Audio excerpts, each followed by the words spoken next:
Blog Talk Radio.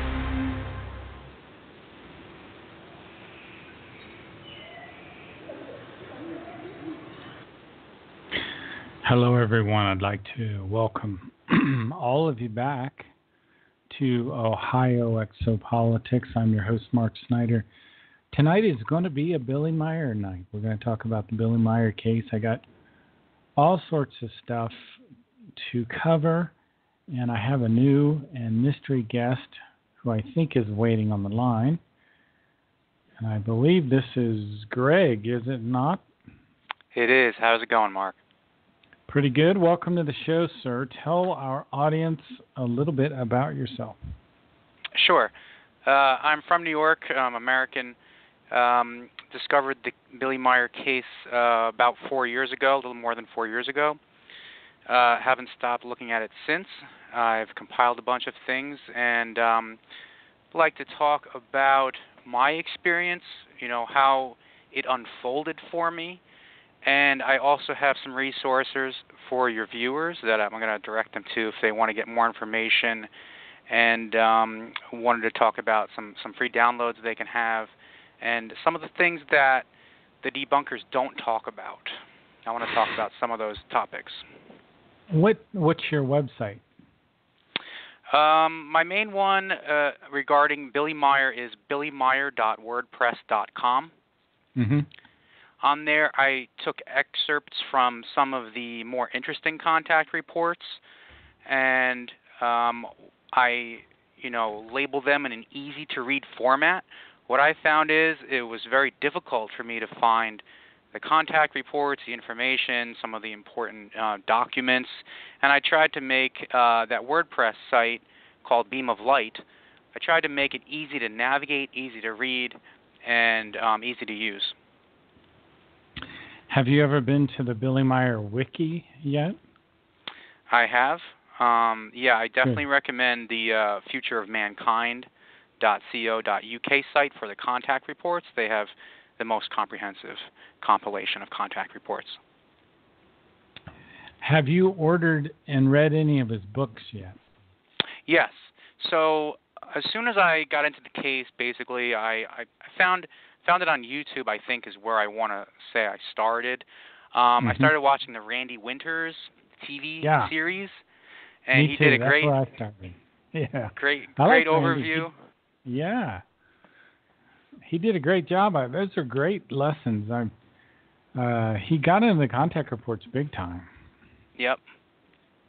And then there, go ahead. I think he had a falling out with Figu, though. He did. I know about that. I've read about it. It's pretty minor. Basically, what happened was he kind of interpreted some of the things in his own way and gave his own opinion. So as he was going through the notes, he was telling the contact report notes and giving his own summary. And sometimes, they like to be 100% precise. And sometimes he gave his opinions one thing or the other, like, oh, maybe this, maybe that, just to kind of make it more conversational and more of a story. I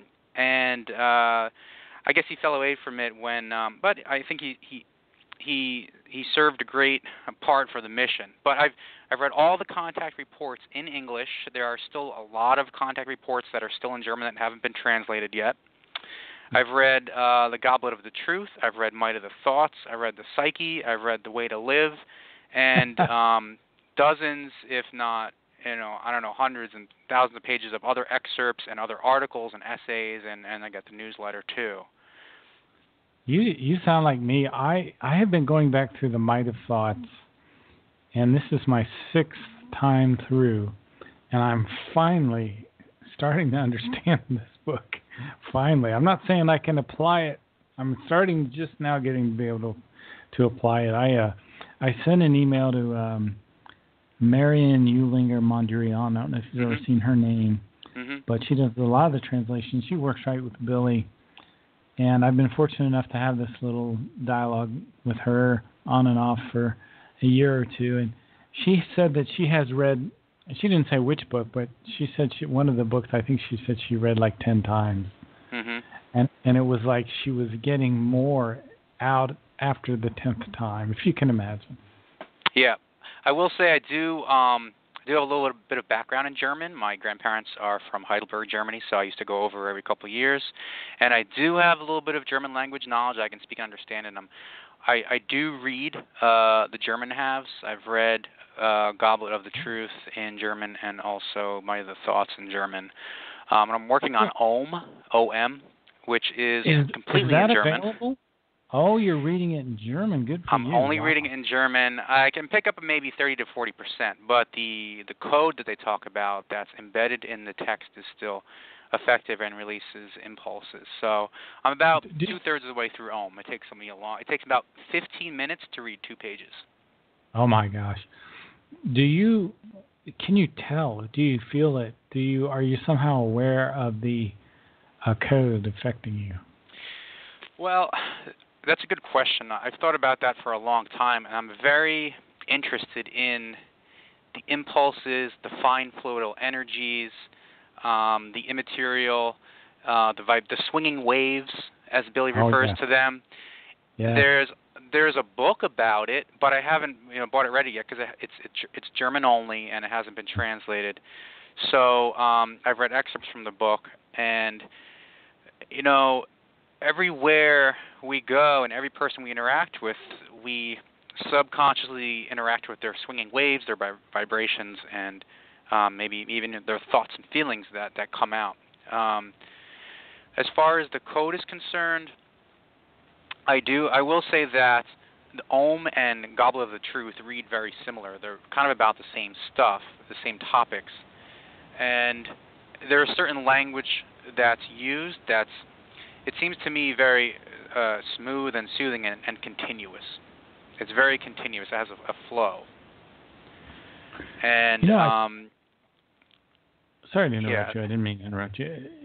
It's very nice to be around someone's swinging wave, let's say, that you're compatible with. Have you ever noticed that? Yes, and I've noticed when you're in a bad area or a bad situation and you have that gut feeling like something's not right, and that's the opposite end of the spectrum too. So it works both ways. Yeah, I've been around people that I'm now starting to sense that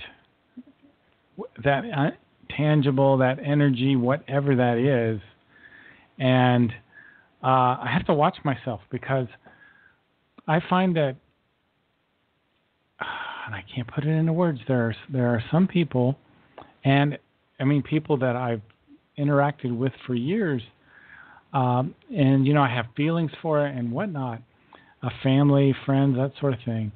But I can now, it's like I can almost sense the unhealthiness of their thoughts and their swinging wave, where before I was not so sensitive to that.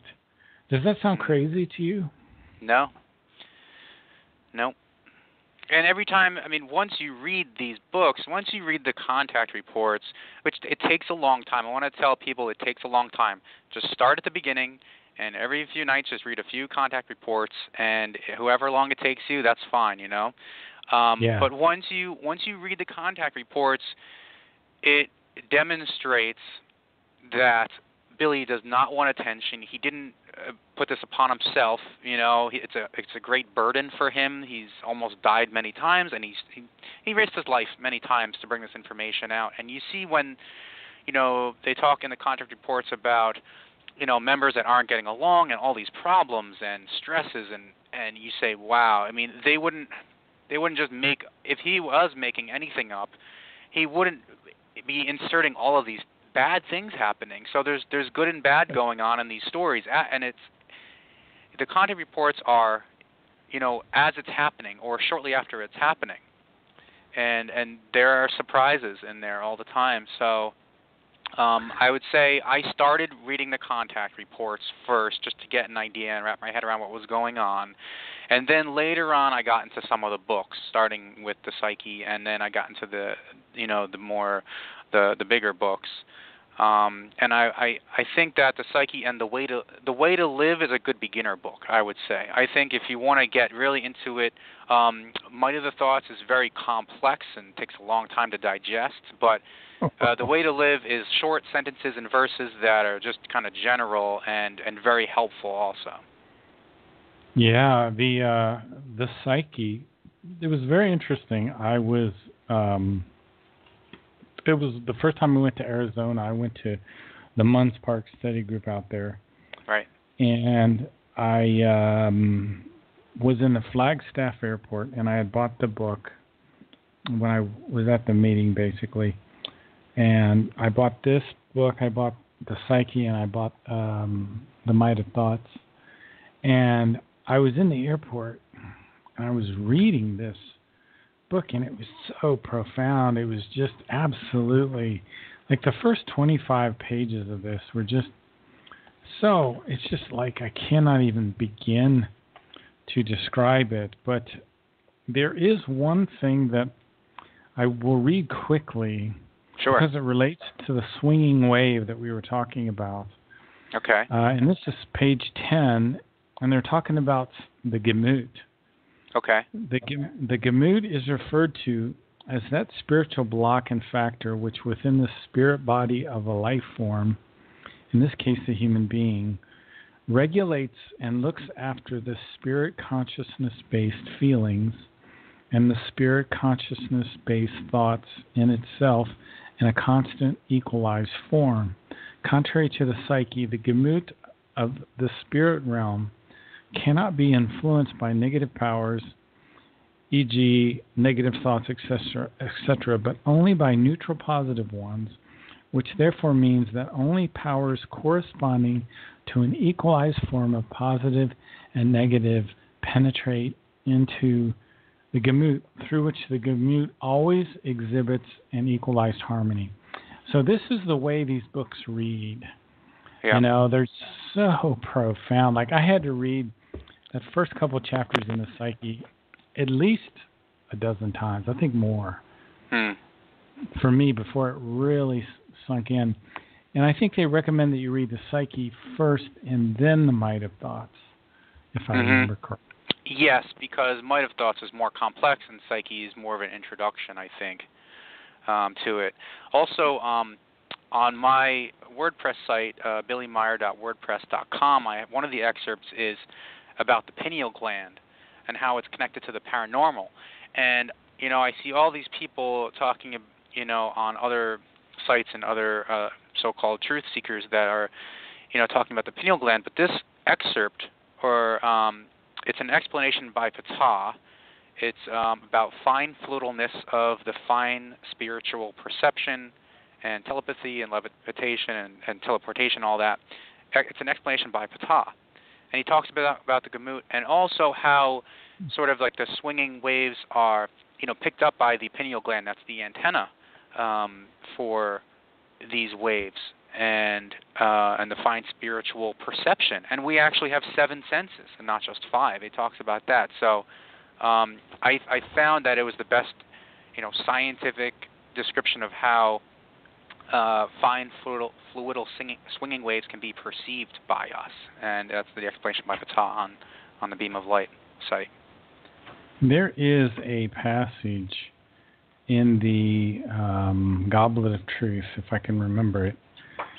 It's entitled "What the Truth Knows to Say," and it says something like, "Rivers, stones, bushes, trees, plants, animals, everything that crawls and flies on the earth is a life form with a spirit form, and these spirit forms are on a journey through time, which involve many, many lifetimes, and that death is just the rebirth into another form of life, and that all of these creatures," it says, "are connected by this swinging wave that you were talking about." And I wanted to read what it says about the swinging wave here. It says, "Electromagnetic swinging waves in the teaching of the Spirit are periodically built up electric and magnetic fields which are not bound to any matter, but nonetheless include energies and fold forces which can be of immense might. So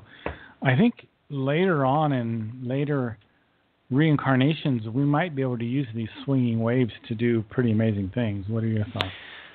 I think we can to some degree. Some people are more intuitive than others, and they are sensitive to vibrations. They say that, yes, we will be able to develop certain abilities, such as telepathy. And on that note, I would like to point out that in my research, speaking of channeling, there are so many people that claim they can channel. Somewhere I recently found that Ptah or another Playaran said that basically only 1 in a billion people on Earth can actually channel. And at the time, the world's population was around 7 billion. Now it's 8.8 billion, which nobody talks about. They all think it's much less. But the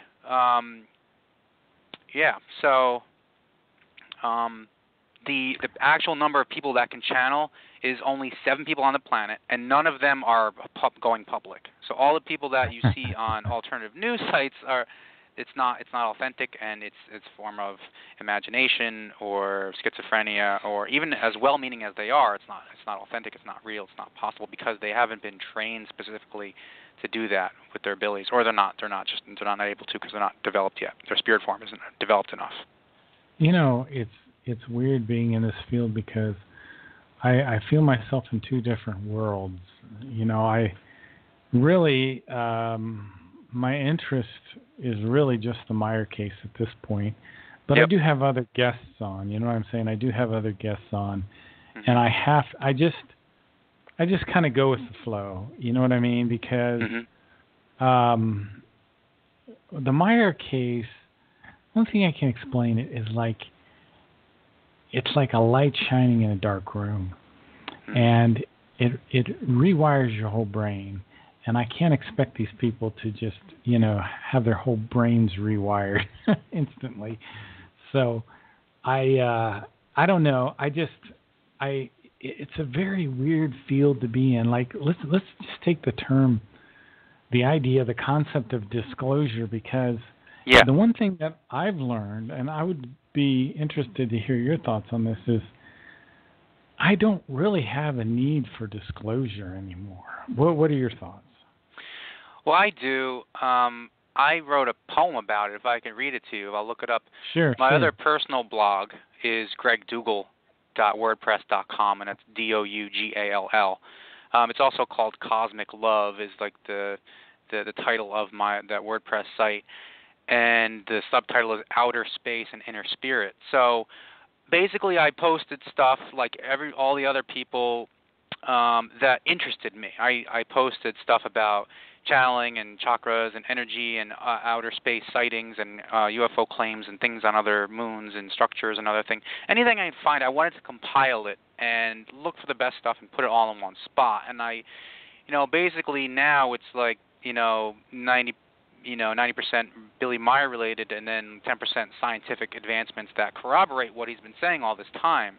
But I wrote a poem called "We Are Disclosure," and I understand that other people want the same thing, but what boggles my mind is how have they not found, and how are they not talking about Billy Meier, when I myself have more I have about 40 or 50 photos from Wendell Stevens' collection. I have more physical proof and evidence than any of these other whistleblowers, out there. Exactly. And they're going off of stories and conjecture and rumors and whistleblowers who worked in the military 40 years ago, and what can you get from them? Michael Horn would say, well, who cares? Like, what can we do about it now? The Billy Meier case is what's relevant now, and it's going to be relevant for the next 800 years. And until I see more detailed and helpful information, then there's no point in wasting your time with other stuff. Well, let me put the question another way. Since you've done this 4 years of intensive research, how many people in our government do you think really know more about extraterrestrial life than you do at this point. Very few. I would only think. I would only think that certain Air Force people know quite a bit, and maybe some Navy people, but very, very high up. I would say politicians are clueless. Whether they've seen a UFO or not, that doesn't mean anything. I'm sure people in the military. I've heard that they've looked into the Enoch prophecies because it involves America, and I'm sure people have found in the military have found references to American Billy Meier. I know the CIA asked Wendell Stevens to report what he found when he was going over there. They stopped him in London and they said, "Hey, I don't know if you read that, but yeah. When they messed with the telephones, the player messed with the secure telephones and the secure safe, and to let them know that basically there's the CIA isn't keeping any secrets from the player, and I think elaborate on that story. Do you remember that story in detail? Not much too more other than like the 10 rings that they made and everything. Okay, yeah. I have forgotten a lot of that. Go ahead. The highlights were Wendell Stevens and his group went over, and someone in London pulled him aside. And first of all, when this was going on, Wendell Stevens was one of the top UFO investigators in the world. And when he found the Billy Meier case, he was blown away. He's like, these photos are more clear than anything I've ever seen. So that should tell people something, first of all, and lend some credibility. So then he brings his Lee elders and those people who are sought after security experts. They go over and they get pulled over by someone in a trench coat, and so they say, we know you're going to Switzerland. We want you to share, tell us what you found. And they were like, we don't want to get too involved. But, the intelligence service had a listening post up the hill from Meier's house, and they in this meeting the Pleiarans made this secure phone line ring 10 times in a row. And the intelligence officer was embarrassed, and he didn't know what was going on. And there was also he had this safe in his office, like, oh, nobody can get the safe, blah, blah, blah. And then a couple hours later, Wendell Stevens found the contents of the safe, like, on his desk. And he returned it to the guy, and he's like, how did you get this? He's like, I didn't look at it, don't worry, I don't know. But it's pretty funny. It's pretty funny that they got involved in that. But I pulled up that poem. It's called "We Are Disclosure." I don't think it's going to come through the government. If it does, it's going to be manipulated. It's not going to be anything. It's not going to be anything as satisfying or as enlightening as the truth that we have from the case. But can I read the poem? Please do. Thanks. So hopefully you've given up on getting the latest watch or cell phone and started to wonder if we are alone, from our little blue planet to the star Alcyone. And after this marvelous coming attraction, you'll understand why everything else is a distraction. Did you ever ask your friend as a kid if we would find out where the aliens hid? Did you ever wonder in the vastness of space if we are the only intelligent race? After a few years of research and reading every day, I found that we are alone in no way. If life on our planet hasn't got you depressed, wait till you see how much evidence is suppressed. We've had visitors for millions of years who came and went with the same hopes and fears. The reasons were love, the reasons were war, the reasons to search, discover, explore. First there's Ptah. Please give him praise. Let's hope Aaron's keep visiting for many years and days. Some of his friends are Samyasi and Quetzal, who frequently visit the land of beer and pretzel. But seriously, with over 1,000 visits, the Aarons left 700 contact reports as exhibits. They also let one man photograph, film, and record them, and that is why religions and governments abhor them. We wave our flags and salute Uncle Sam, not knowing the whole time it's all a big scam. and trillions of dollars are wasted on weapons and the so-called secret space program. But before you try to come up with a rebuttal, why do you think they discontinued the shuttle? The reason is simple, as Dr. Greer says. It's the biggest leak since the Exxon Valdez. They don't use fuel. They don't fuel their ships with gasoline. They have fuel and propulsion that's entirely clean. So every time you pay your bill, just know that the oil industry is getting its fill. The blood of the earth is being sucked dry, and we are the suckers, and that is no lie. We don't have to have cancer. We don't have to have AIDS. We don't have to fight wars or battles or crusades. These humans have messages to perk up our ears, and we should listen to people who live 1,000 years. We can no longer believe the media or news or churches or armies or any of that ruse. They have taken the truth and technology and clues and used it to kill and control and abuse. I don't care if you're pissed, and I hope you get mad, because the worst of the offenders is much worse than bad. It's the Catholic Church, the Vatican, and Rome, who knew all along the truth of our home. The biggest, most slanderous historical libel is none other than your so-called, quote, Holy Bible. It's not my fault. They changed the phrasing, and if a being came out of the sky, I'd think it was amazing. Here is the quote, God's the honest truth. Those angels were extraterrestrials, and this is the proof. It's written down and explained to the finest granule, and the documents called the Talmud Emmanuel. They could not pit people to fight nation against nation if everyone knew the true laws of creation. And almost everyone out there would call me a liar except for the one-armed farmer Billy Meier. There are artifacts and tools and pieces of the past, but everything is scooped up and hidden real fast. Roswell was real, it really did crash, and they want you to believe in that swamp gas trash, or a weather balloon, or a flock of birds, and 1,000 other kinds of phrases or words. If you think my stories come out of thin air, just watch the interviews of David Adair. Isn't it all clicking? Doesn't it make sense? The only real enemy is the Department of Defense, the NSA, the alphabet soup. There is no low to which they won't stoop. They know the gig's up and the truth is verboten, and I can't wait to see the real secrets of Snowden. There's only so much I can say in just a few minutes, but when it comes to ET life, there's hardly any limits.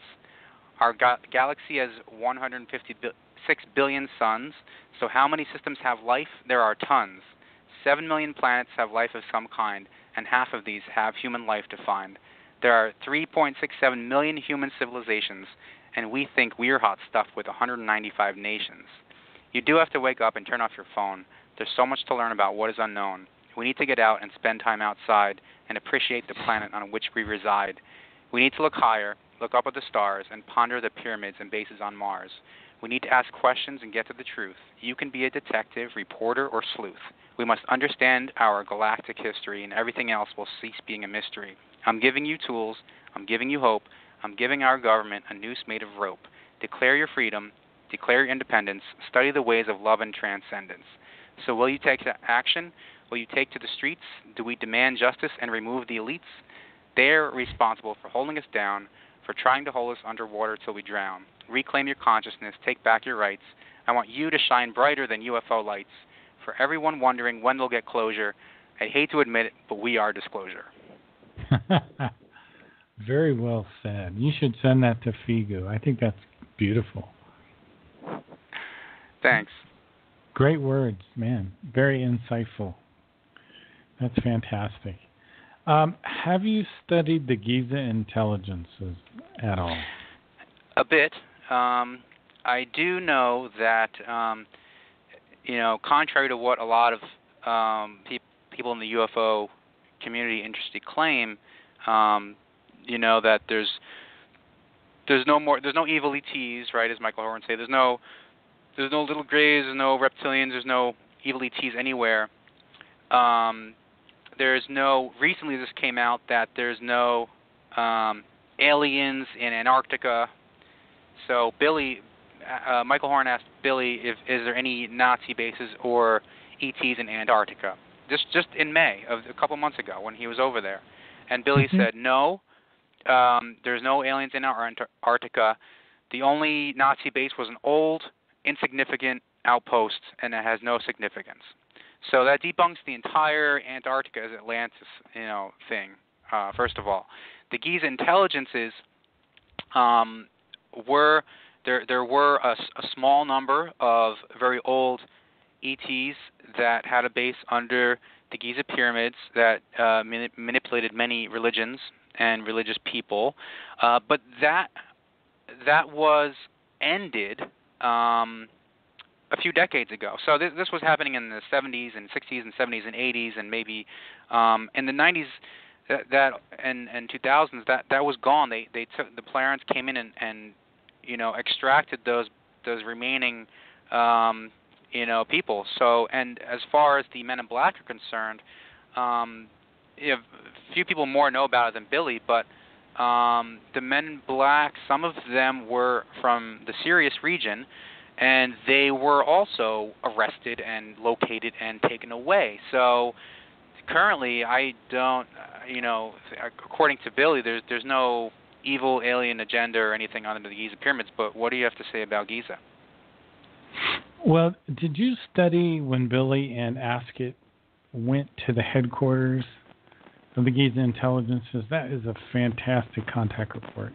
Yes, it's an adventure. They sneak down and they're invisible, and they sneak by the guards, and they go in and they find, the fake, like a crucifix that they said was supposed to be from the crucifixion.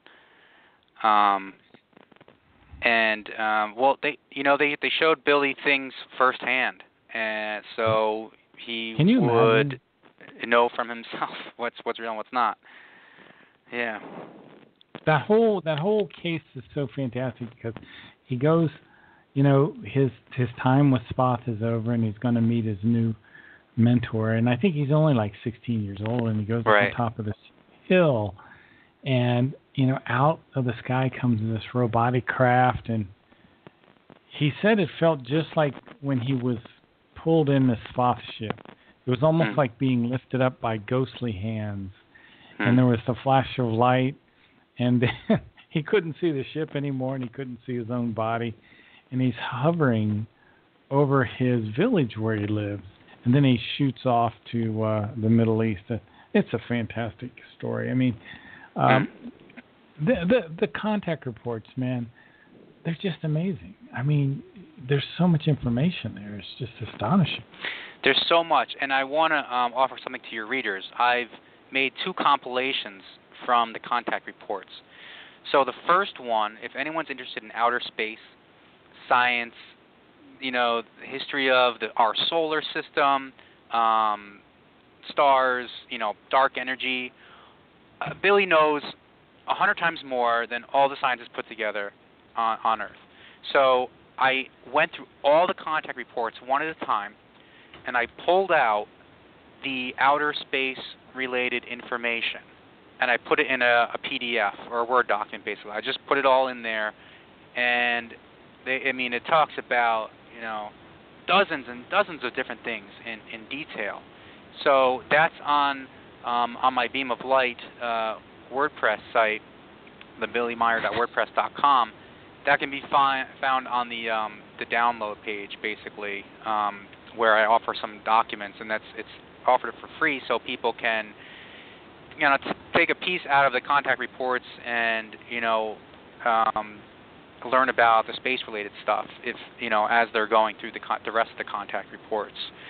The other compilation I did was I took some of the stories. One of the most important contact reports, I think, is 251, where he basically retells the galactic history of humans from the beginning of the Nocodemian spirit form all the way up to today, and how Nocodemians peoples migrated through different systems, and eventually, more recently, they basically split into two areas, which was Sirius and Lyra Vega. And from there is where they started visiting Earth. And I go through the whole thing. It's called "We Came from the Stars and Then from Mars." Mm-hmm. And I took different contact report conversations. He was either talking to Semyasi, or he's talking to Quetzal or Ptah, and I kind of put them all in a sequential order in a timeline. So first you start out with his story of maybe 22 million years ago, and then he talks about 389,000 years ago, and the Ishwishes and the Kings of Wisdom that came Aris, Pelagon, Semyasa, all those guys who came with their guards. And then it goes into, how the destroyer came through our solar system and moved things around. It tells where our moon came from. It tells how the biblical floods were caused and all these disasters, and so many other things, but about our DNA and how we came to be, our lifespan came to be limited and all that. And then it kind of goes into like where we are today and what we're looking forward to in the future. But it's another PDF called "We Came from the Stars and Then from Mars." So people download that from my site too. And that's billymeier.wordpress.com. We came from the stars, and from Mars. That's one of on the first page somewhere. It's not on the. It's on the basically the downloads page. Oh, okay. Now, you also have one here about the teachings of Muhammad were falsified and also incorrectly interpreted. That looks kind of interesting. Yep, that's one of the more recent ones that came up that was recently translated. See, we don't know how much else he's talked about because there's a whole chunk of it still in German. We still have so much more information that's waiting to be translated and uncovered. I know. So much more, and who knows? I want to guess maybe 3/4 of the contact reports have been translated to English, but maybe 25-30% are still German. I'm not really exactly sure, but it's quite a big chunk. He's got like 40 to 50 books, and we've only got like 4 books, right, I think, translated, right? Yeah. So just a small little bit, not a whole lot. Now, each one of these you could probably do a show on. For example, this one looks very interesting. Origin of Earth Human Races. Yeah. That's also something I've studied. That's very interesting. They talk about it a few different times.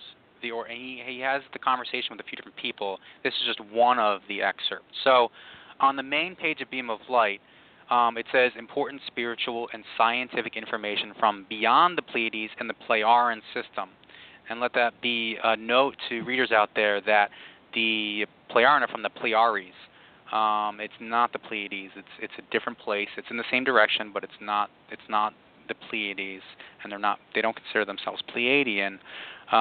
But on the main page, you see these little boxes, and it says,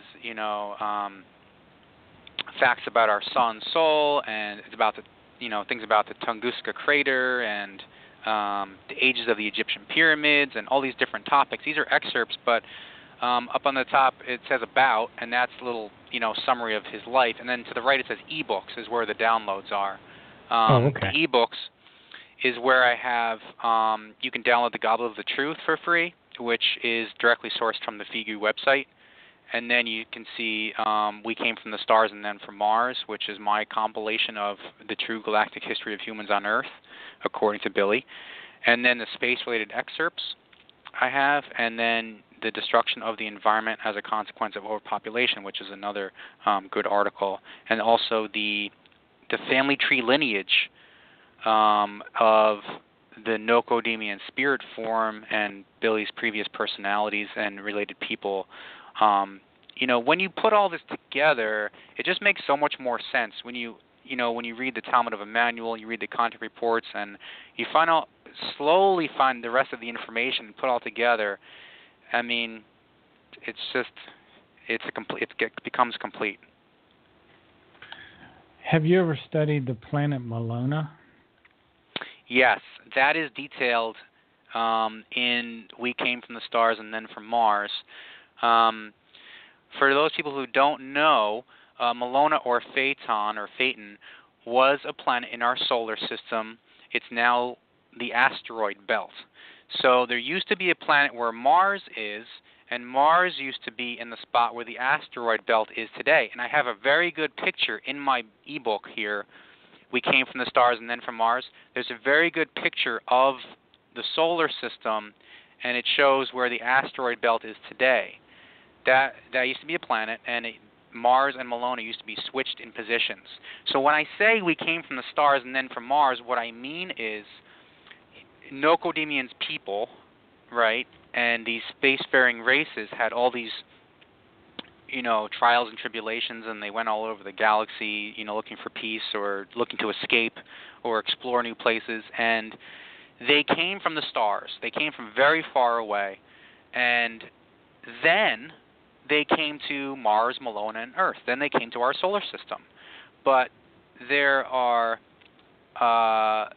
there's more to the Cydonia region of Mars than most people know. Everybody knows of the face on Mars, but I came across Wayne Herschel's research of star maps, and he found over 20 examples of places on Earth where there's monuments and pyramids that are a perfect overlay of a stellar constellation. So there's one of these on Mars in Cydonia. So to the left of the face on Mars, there's all of these other pyramids. But if you take a layover of the Pleiades and other surrounding stars and put it on top of the Cydonia region, it's a perfect fit. So Billy has said, or one of the prophecies or predictions or forecasts have said that someday, we will be going back out into the solar system. We will eventually, find where we came from once our technology develops, and we will also find that there are artifacts and old bases on Mars. So the genetically manipulated people came both to Mars and Malona, correct? Yes, and another solar system on the other side of the Milky Way. Oh, that's interesting. I think it's the Nissan system. So they came to two different places at the same time. They came here and also another place on the other side of the galaxy, which isn't really that far for them. But Earth did not have the best breathable air at the time. Malona and Mars were more suitable to where they came from. I guess they were living in ships for a long time, but Malona and Mars had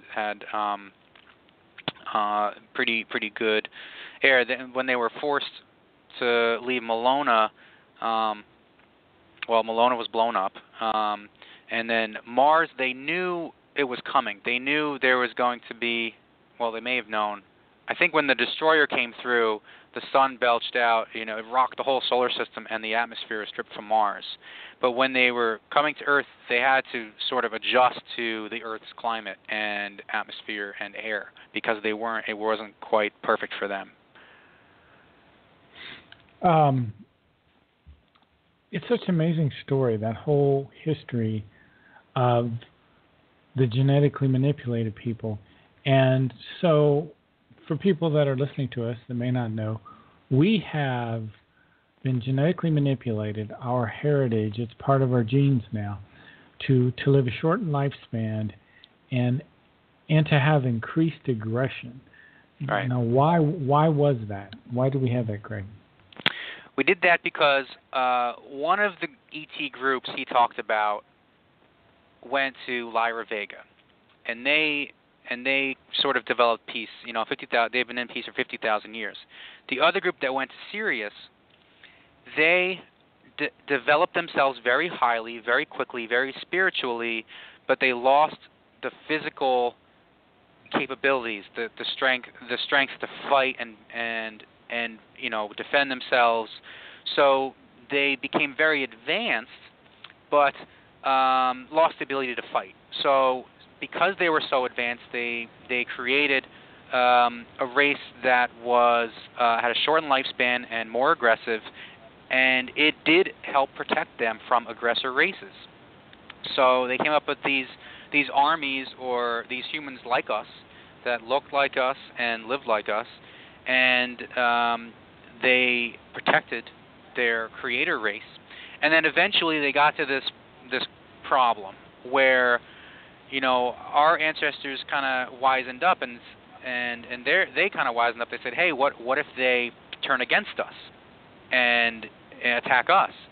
So some of the ETs said we should kill them, and some of the ETs said we should let them live. And at that point, some benevolent ETs helped some humans escape, and they came to the star system. Now, Billy talks about visitations from different races, but I want to say that there were different times that visitors came. Visitors came from different places at different times for different reasons. I think the first was like 22 million years ago, and then, things came and then they died out, and then they came a couple 100,000 years ago, and then they came 100,000. They came at different times, and different kind of civilizations rose and fell.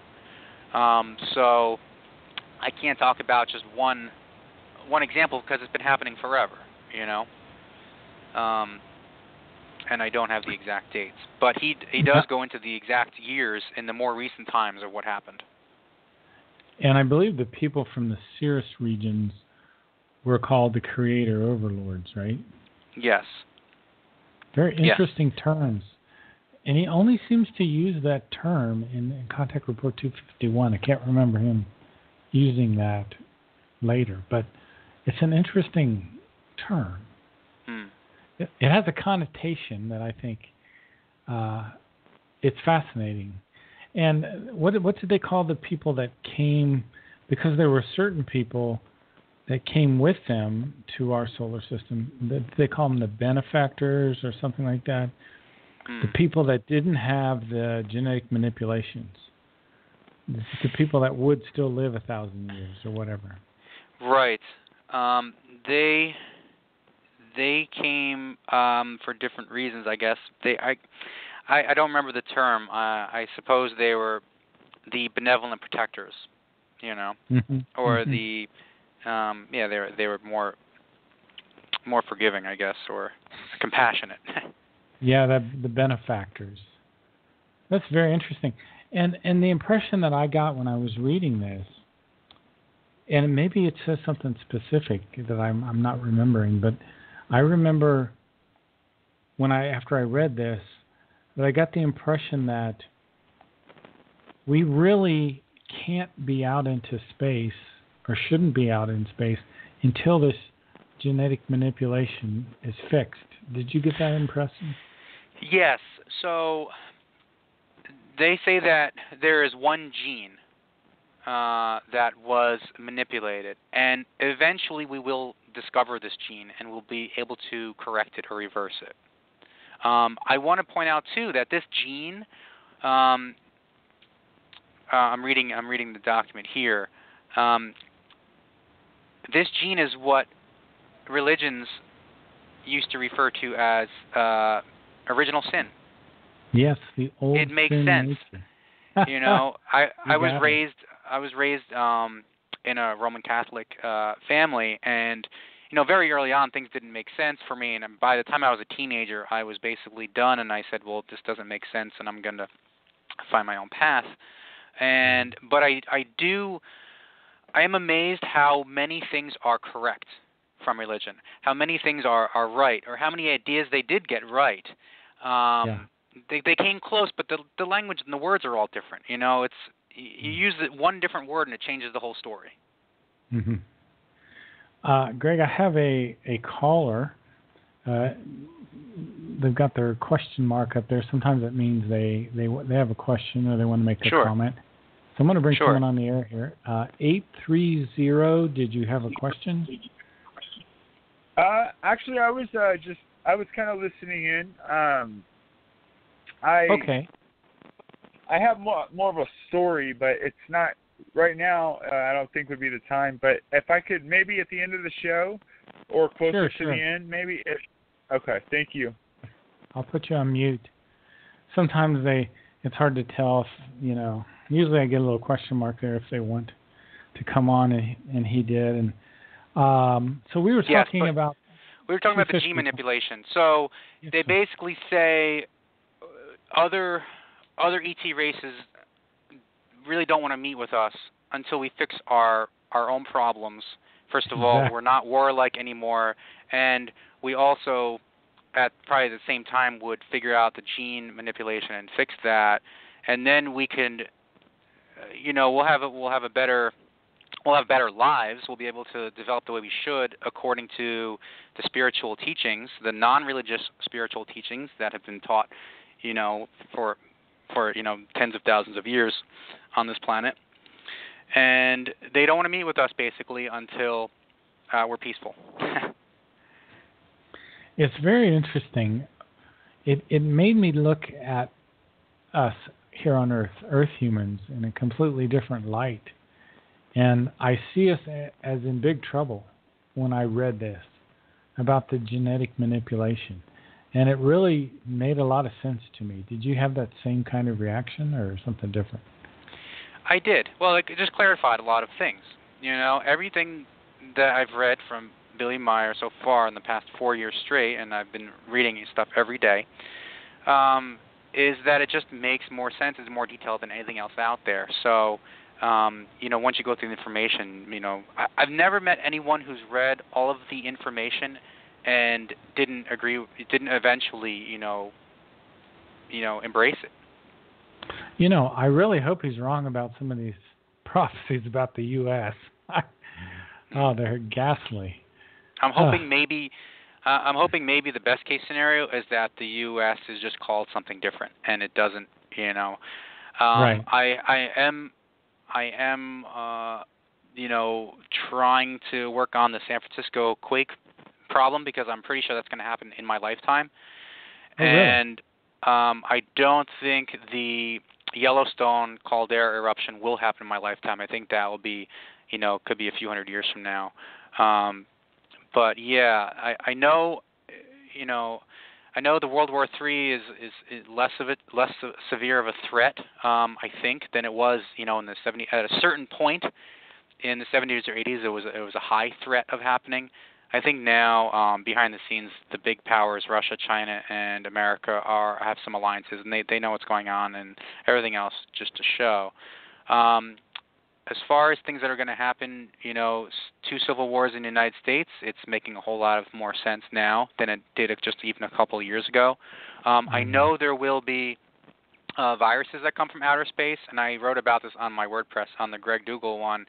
NASA is hiring someone to protect us from possible contamination from outer space. So they're creating this position where scientists will be sure that we're not contaminated from anything out there because they found things growing on the International Space Station. Well, Billy Meier and maybe even the prophecies from long before have said we're going to be in outer space. There's going to be new problems. We're going to run into viruses or diseases that come from outer space because not is there plant, animal, and human life. There's also bacteria. That's one of the things on the beam of light site is there's bacteria that can survive in lava and fire. Wow. So and suns. So if there's bacteria that can survive in a star in lava, then life is pretty robust and is all over the universe. That's incredible.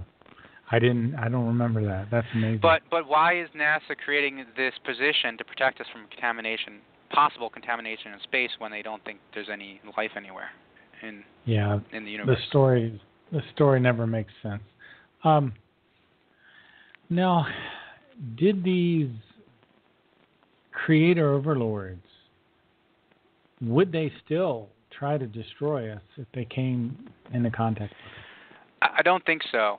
Okay. I know they said it was stupid of us to put a plaque of information on the Voyager probes that are going out into space because we think that, or NASA thinks that, a little copper disc or a record player with a picture of a human with all of our information and location, they think that we just barely send it out to our probe to the end of the edge of the solar system in 40 years. Was it anniversary or the Voyager? Mm-hmm. We just hit 40 years, I think. But it was kind of stupid because there are aggressive and evil or not so nice races out there, and there are mostly very good ones who were highly advanced. We need to basically fix our problems on Earth, I think, first before we get too far anywhere as a civilization. This is a little farther down in 251, and I hate because I'm skipping a lot of interesting material. But transhumanism, he talks about the robotic peoples. Yep. We will, or certain groups will have an interface where, like, let's say you have a half an arm, and there's like nerves that are sticking out, and that can be coupled with an electronic arm. So in the future, they warn about, obviously, major weapons like ray weapons, beam weapons, biological weapons. They warn about diseases from outer space. They warn about basically catastrophes where we're going to try and we're going to mess with a couple of different planets in our solar system, or do things in the sky that's going to fall down and break. They warn about hybrid soldiers, like clone soldiers, or human pig hybrid clones for fighting. And that was corroborated in the mainstream news, or in the the offbeat news already. So there definitely are secret projects that are working on these kinds of things. Microchipping, please, people, do not get microchipped. So there's a lot of things. The San Francisco earthquake is not a prophecy. It's going to happen. And it's going to happen when we have cars, and when you start seeing cars with cameras instead of side mirrors and glass roofs. That's the clue that we have from Wendell Stevens. And there were people who looked at these photos. So this is a little bit of a stretch to some people who are new to the case. But, according to the information in the case, they took him to see certain things in the future and also certain things in the past, so he could see firsthand what was going to happen or what did happen. The San Francisco quake is not a prophecy. That means it's a matter of time, and it's going to happen on a certain date, and Billy knows it, but he can't say, or it doesn't really matter. But we need to think about flooding. We need to think about Apophis in 2029 or 2036. We need to think about overpopulation. We need to think about the rising sea level, which is going to rise more than 5 feet by the year 2100. And I think if I condense all of this, their biggest warnings, at least in the beginning, when in Askett's or Semyasi's explanations in the beginning, you learn very quickly that the biggest things they're against is overpopulation and religion. Mm-hmm. Which is amazing. I remember first looking over this material, and you come across the areas where it's speaking against religion, and it kind of has a shock, and it creates this cognitive dissonance inside you. Right. And then now after all these years, it all makes sense now. It all makes sense, and I do have to give credit. Not all religion is all 100% bad, but when you find out what they didn't tell you, then you're going to be pretty pissed off. Exactly. I tell you another thing I wanted to bring up that a lot of the debunkers don't talk about. So, for anyone who is anti Billy Meier or thinks it was hoaxed or faked, I just want to talk about a couple different things that the debunkers don't talk about. So, the debunkers talk about so we know, or the people who have researched the case, we all know that pictures were stolen from Billy. So he, in my Beam of Light on the BillyMeier.wordpress, if you go to a word on the authenticity of evidence, Patah says, over the course of, paraphrasing here, over the course of the years, you've taken 1,476 photographs and 23 films, of which 230 were falsified or stolen or lost. So, and he said on top of that, hundreds more were lost or stolen. So we know that a lot of pictures were passed around, and a lot of pictures, when he sent out the film to be developed at a developing center, a lot of pictures didn't come back, and a lot of pictures were intercepted, or other stuff was stuffed in and planted in there. And we know that why, and it's pretty easy to know why. It's because Billy was coming out with all of these, this secret information about world leaders and assassination plots and all these, things that would rock the foundations of governments and religions. So everybody was trying to get a peek. I think all the world governments and intelligence services were trying to get a peek at what was going on, or discredit him. So what the debunkers don't talk about is all of the 1,000 photos that weren't falsified. Okay, so someone slipped in a couple pictures. Okay, so great. So what about the 1,000 other pictures that are perfectly authentic and have been analyzed by world experts? What about the 125 eyewitnesses who give their testimonies, the fingerprints, footprints, metal samples, sound recordings, multiple photographers, assassination attempts they never talk about? If someone was hoaxing this, people wouldn't be trying to, from all over the world, wouldn't be trying to kill him. The Light Years book. Now, I only read Light Years by Gary Kinder more recently, but it's available online for free. If you look at some of the Billy Meier sites, one of them has Gary Kinder granted permission to post his book Light Years for free. Now, if you want to buy the Light Years book, it's a great read. But you can read the story online, and Gary Kinder was a very skeptical person who went over to research and try and debunk Billy Meier. And for all the people who want to debunk him, I would say go to the source, go read the stuff from Billy Meier directly, not what other people write about him. Go to the source and actually read what people were doing at the time this was all happening, when the pictures were being taken in the late 70s, or late 70s basically. The pictures were coming out, and the pictures were going in world magazines all over the world. So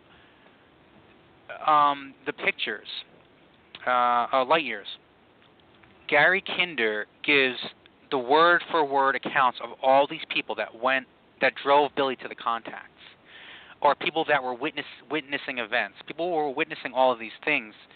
There's well over 100 witnesses who have given their account, and there were many, many more that did not give their account, but they witnessed all these events. And Billy Meier had no money back then, and he lived in a little village. And German and Swiss people and European people are nosy. The town is on top of you, and you can't do anything you can't leave the house without someone looking and watching and being nosy. And no one's ever seen him driving to the contacts with models or string or anything like that. It would take a lot of equipment to do this. The only thing he would do is he'd drive off with a camera, and he would come back with a camera. So he didn't have any, resources. He was dirt poor for a very long time. He refused to take money for any of this stuff until they forced him to start accepting payment for some of the stuff he was doing. And, people need to read the first-hand eyewitness accounts, first of all, before they believe some kind of third or fourth party attacker who can't wrap their head around the information and the evidence. The other thing is that people are strange in the way they view things and the way they decide things. In other words, if you were really searching for the truth, like you were saying, and a guy has made 1,400 photographs, a few of them look strange, wouldn't you suspend your disbelief? Wouldn't you go and read some of his material? I had a problem with some of the pictures in the beginning. Like, I thought they were very strange and weird, and I had recognized pictures from earlier in my life. So I never heard of Billy Meier until I was a grown adult, right? But I had seen some of the UFO pictures because they're sprinkled all over, and people use them. People use his photos for other things, when they're talking about UFOs, because he has the best pictures. So some of the one from the X-Files, I Want to Believe, the I Want to Believe poster, that's Billy Meier's beamship photo. It's one of his photos. And when they redid the X-Files a year or two ago, came out with new episodes, they used several of his photos in the introduction of the first episode. They used his photos again. So, I had a problem. The biggest problem I had was with the wedding cake UFO, which looks the strangest. But I want to address some people's concerns about the beam ships. First of all, the pictures and the films are not the most important part of the case, so don't get too hung up on it. It's just the way it's just their transportation. It's not a big deal. They can shield themselves from visibility. They can, out of 360-degree view, they can make themselves visible to just one person standing over in a field and no one else, So they have the ability to cloak and decloak, okay?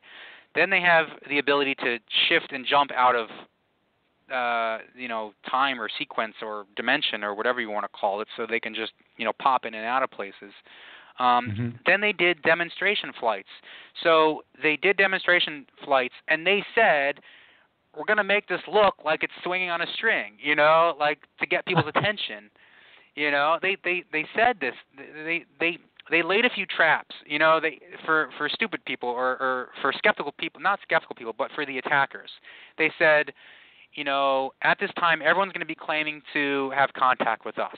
And they're going to say they're meeting with Pleiadians. Well, we're not Pleiadians. There's no life in the Pleiades star cluster because it's a hot blue young star cluster, and there's no life there. It hasn't developed. We're not from the Pleiades. We're from beyond there. We're from a split, fraction of a time, split second off of your dimension a little bit, so you can't really see us anyway, even if you looked over there. So, don't worry about that. We're just going to get these photos out so you get the press attention, press of the world. And actually, just on eBay, got the magazine Der Spiegel, which is a German magazine. It's like Time or Newsweek. But it had one of the famous photos of him in a ship looking down, taking pictures on two other beam ships above the ground. So he's flying way above the ground, and below you can see the ground, the countryside, and two ships below him. And that was on the cover of Der Spiegel. And, they let him take photos and movie films, and gave many other types of evidence and information too. So you really have to look at all the pieces to put it together. So the photograph that you're talking about, is it the one where he's like looking out the viewfinder of the ship and there's ships below him? Right. Now, how would you fake something like that?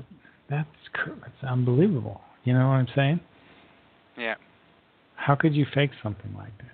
Anyway, but it is weird the way people seek for truth. Because, see, my impression or my idea is there are people that are really hungry and searching for the truth. And then there are people that really are protecting their current worldview. So they come up to something like the Billy Meier case, and it threatens their worldview. So instead of them being objective about the data, they kind of screen it or reinterpret it so their worldview remains intact. Right. What are your thoughts? At least that's my opinion. I think people are going to get angry when they read certain things, whether it's the plane that. Well, I'm going back to my site here because it's such a good resource. There was a plane that was. You're going to read about how certain wars were started. You're going to learn things about America that you don't like. The history. You're going to learn about you're going to learn about things that rub you the wrong way, and it's better to learn reality than just to keep living in and living in the haze and believing the story that we I have on the Beam of Light site, I have the 40 pictures that I own, and no one's ever going to debunk those because it's none of the wedding cake. They're all just metal ships in the sky, clear as day.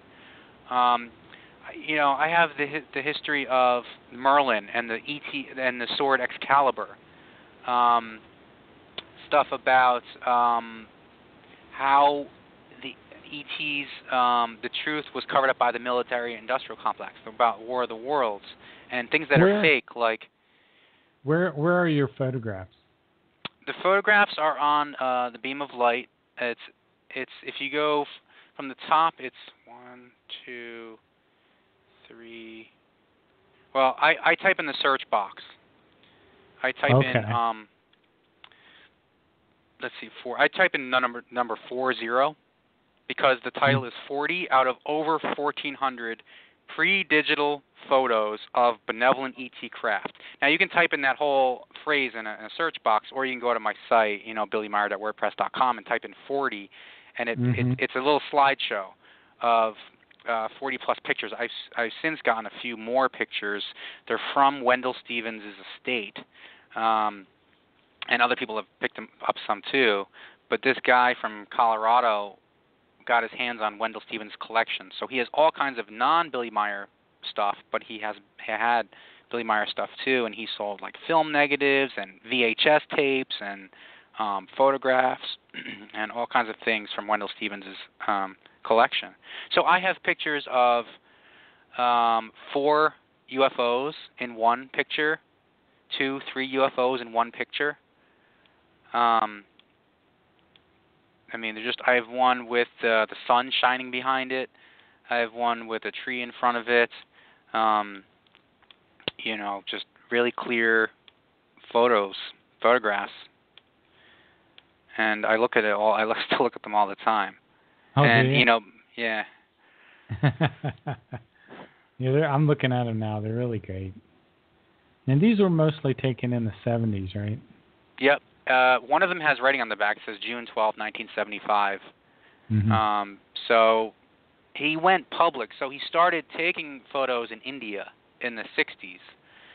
And he went public with his mission in 75.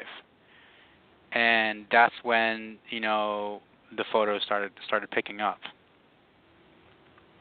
Wouldn't it be so amazing to have been there and see the ship come in and land, and Semyase get out and sit down and speak with her? That would be what an experience.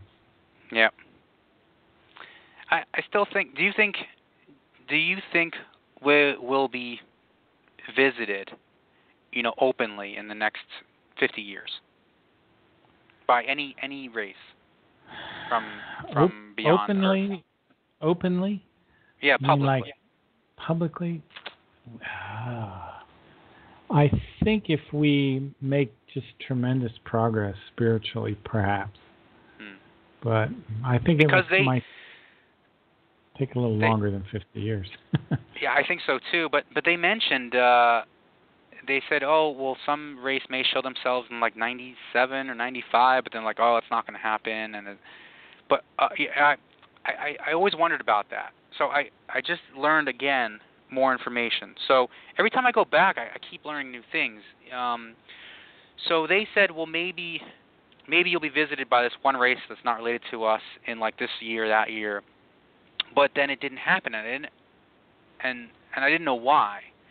And they said, we the Playaran, we saw this coming, and we contacted this other race, and we showed them some things, and then they decided not to visit Earth. They were like, oh boy, we're not going to do this anymore, which is really interesting. And that was just something recently I learned. Do you remember what contact report that was, or? No. That would be something to double check on. That's really interesting. I could see, I go back to the whole cargo cult thing a lot, because in many ways I think our religions are like the cargo cults that are on some of the Pacific Islands, where the poor primitive people are still waiting for the GIs to come back in their planes and their ships. And I think these ETs know that they would probably do more damage to us than anything if they came. That's what I was meaning about disclosure before. Oh, speaking of disclosure, I recently posted on my gregdougall.wordpress.com site the letter.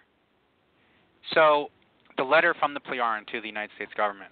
So a lot of disinformation people think that aliens have contacted the government and met with different presidents and formed agreements and treaties and all that. Well, you can believe that if you want to, but there's zero evidence for it. So the one thing that's, the one thing that I can show you is the letter that the Plejarens wrote to give to Lee Elders, I think it was, one of the investigators, through Billy. And it's a 4-page letter, and the title of the post is "The One Time Aliens Offered to Help, We Ignored Them." And it's a pretty recent post, and it's from Contact Report 117. And just so briefly people know, Billy was meeting for a while, and one of the American investigators said, "Hey, can the Plejaren help the United States, help us, for peace, or give us their wisdom or technology?" So they wrote a letter, and they delivered it to, I guess, Wendell Stevens or Lee Elders to give to the government, and it probably got pretty far. But there was basically a 7-month window where the United States government could reply and say yes or no. Well, long story short, they never heard a response. But the letter basically says, we're willing to help you, but it's not going to be related to military or technology. We're just going to help you, give you the information that you need to survive and advance and progress. But here are the restrictions. So you can't mess with Billy Meier. You can't mess with his family. You can't mess with his friends, his members. You can't kidnap him. You can't drug him. Blah blah blah. You can't shoot at us. All these things. And oh, by the way, this thing that's going on with the Jim Jones thing, you have to basically tell the country that all these religions are fake, phony, and false, and tell them the truth about the origins of basically that religions are just like control. Controlling and wrong, and you got once you read the history of what's really going on, you'd understand. But I'm surprised that they said that, but it's really holding us back from progressing. Oh, I totally agree. Not people not reading the Talmud of Emmanuel, the one document that was written during Jesus' lifetime. His name was Emmanuel. The one document written by the one disciple who can read and write, and that tells, basically it reads like the Gospel of Matthew, except there's a lot more interesting details, and they use a lot different words. Did you get the new version yet? I did. I got 2. I got the small one and a big one. There's a big one, big version. Well, it's easier to read. Just the print's bigger. Oh, okay. Well, so it's like if you ever got the Goblet of the Truth in the printed book form, it's pretty big. You can get the Talmud of Emmanuel in the same size. That probably sounds like a good idea. It's probably a little more expensive, though. It is. Yeah, but it's more than worth it. We have gone like 15 minutes over, and I really appreciate you coming on the show, Greg, and I hope you'll come back. There's a lot more to discuss. Tell people about your website again and anything else you'd like to close the show out with. Thanks. It was great. It was great talking to you, Mark. The Plejaren Billy Meier related website is called Beam of Light, and it's Billy, BILLY MEIER.wordpress.com. My personal kind of site is Greg Dougall, DOUGALL.wordpress.com, and I post more like outer space and NASA and SpaceX stuff with Meier-related information intermingled in there. But the Billy Meier stuff has the contact report excerpts, and it also has We Came from the Stars and Then from Mars, which is the truth. It's the best consolidated history of humans, and it has the outer space related excerpts, and also you can download the Goblet of the Truth for free, and a couple other essays and documents on there. But I also recommend take it one step at a time, and good luck everybody. Thanks for coming on. We'll chat with you later, Greg. Have a good evening. All right.